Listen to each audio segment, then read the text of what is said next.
Hello guys, welcome back to my YouTube channel. So ഇന്നത്തെ video എന്ന് പറഞ്ഞാൽ ഞാനൊരു കൺസോൾ വാങ്ങിച്ചു, PSP 3000. അപ്പോൾ അതിൻ്റെ റിവ്യൂ ആണ്. റിവ്യൂ എന്ന് പറഞ്ഞാൽ ഞാനിപ്പോൾ വാങ്ങിച്ചിട്ട് ഏകദേശം ഒരു മാസം കഴിഞ്ഞു. അപ്പോൾ അതിൽ കുറച്ച് ഗെയിംസും കളിച്ചു. പിന്നെ വെളിയിൽ നിന്ന് അതിനൊരു ഷെല്ല് ഓർഡർ ചെയ്തു, ട്രാൻസ്പെറൻറ്റ് ഷെല്ല് ഓർഡർ ചെയ്തു. ചൈനയിൽ നിന്നാണ് വരുത്തിച്ചത്. ആ സാധനം ഇട്ട് കഴിഞ്ഞപ്പോഴാണ് പണിപാളിയെന്ന് മനസ്സിലായത്. ഞാൻ ഷെല്ല് സ്വാപ്പ് ചെയ്യുന്ന സമയത്ത് അതിൻ്റെ ഡിസ്പ്ലേക്ക് ചെറിയ ലൈൻസ് വന്നു. അതിനുള്ള ഡിസ്പ്ലേ ഞാൻ ഓർഡർ ചെയ്തു. അപ്പോൾ ആ ഡിസ്പ്ലേ ഇപ്പോൾ ഓൺ ദ വേ ആണ്, ഷിപ്പായിട്ടുണ്ട്. സോ ഇതാണ് സാധനം. കുറേ പേരെങ്കിലും കണ്ടു കാണും. ഞാൻ വേറെ ഷോർട്സ് വീഡിയോ ഇട്ടിട്ടുണ്ടായിരുന്നു. അതിൻ്റെ അകത്ത് കിടക്കുന്ന ഫേസ് പ്ലേറ്റ് എന്ന് പറയുന്നത് ട്രാൻസ്പെറൻറ്റ് ഷെല്ലായിരുന്നു. കാരണം ഞാൻ ഇത് ഈ ഇടയ്ക്ക് വീണ്ടും അഴിച്ചു. അപ്പം ഞാൻ പഴയ ബ്ലാക്ക് ഫേസ് പ്ലേറ്റ് എടുത്തിട്ടാണ്. ഓവറോൾ ഒരു നല്ല കൺസോൾ എന്ന് പറയാം. ഏകദേശം എത്രയാണ്, 10 വർഷം അടുത്തായി ഈ സാധനം ഇറങ്ങിയിട്ട്.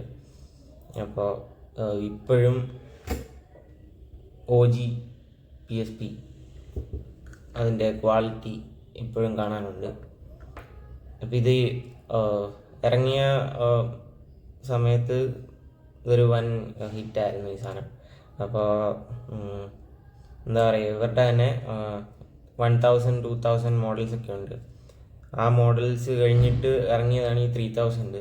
3000ൻ്റെ മെയിൻ പ്രത്യേകത എന്ന് പറഞ്ഞാൽ അത് നല്ല സ്ലിം ആയിരുന്നു.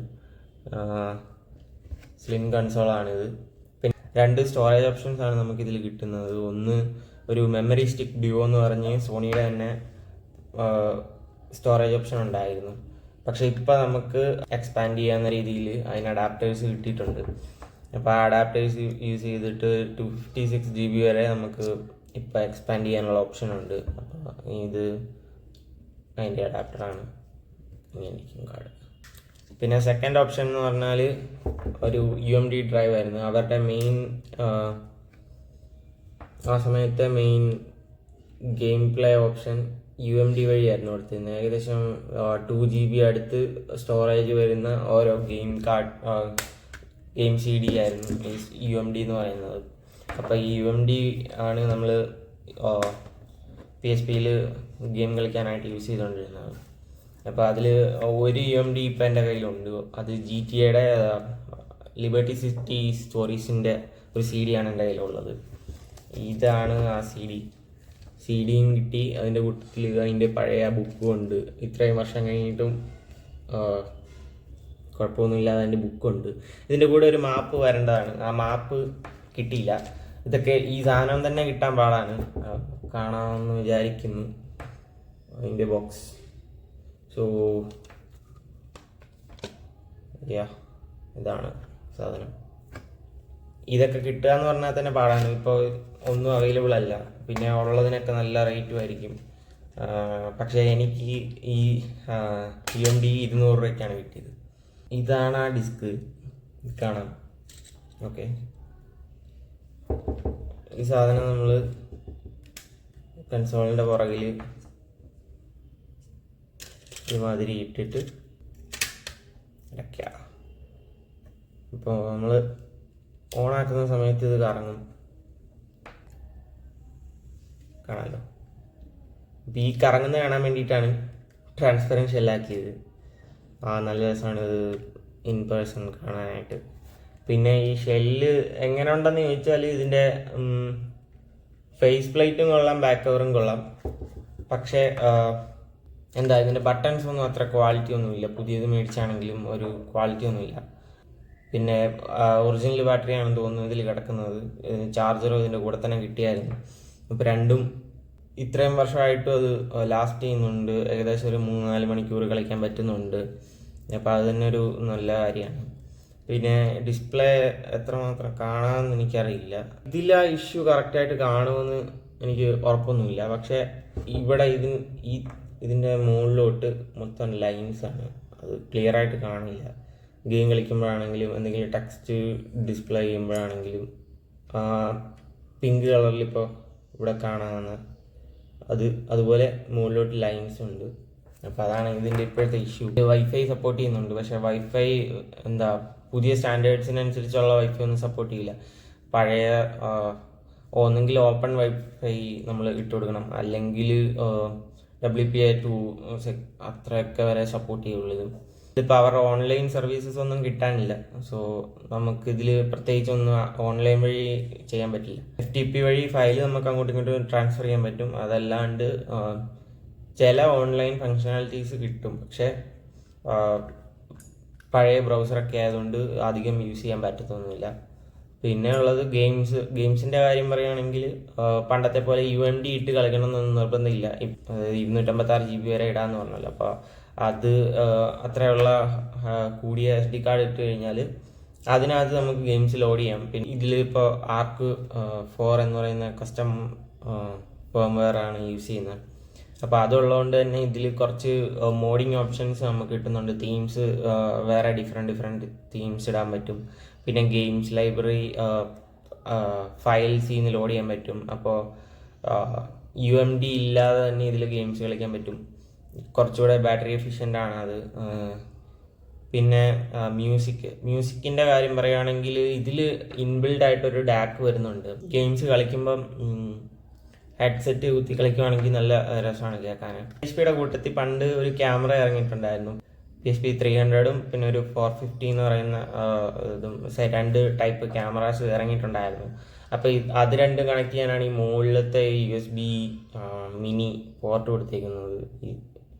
അപ്പോൾ ഈ പോർട്ട് യൂസേജ് എന്ന് പറഞ്ഞാൽ ഡാറ്റ ട്രാൻസ്ഫറിന് യൂസ് ചെയ്യാൻ പറ്റും. പിന്നെ അതല്ലാണ്ട് ഈ പറഞ്ഞ പോലെ ക്യാമറ, ഇതിൻ്റെ വേറെ കുറച്ച് ആക്സസറീസും ഉണ്ട്, GPS മോഡ്യൂൾസ്, അതൊക്കെ കണക്ട് ചെയ്യാനായിട്ട് ഈ സാധനം യൂസ് ചെയ്യായിരുന്നു.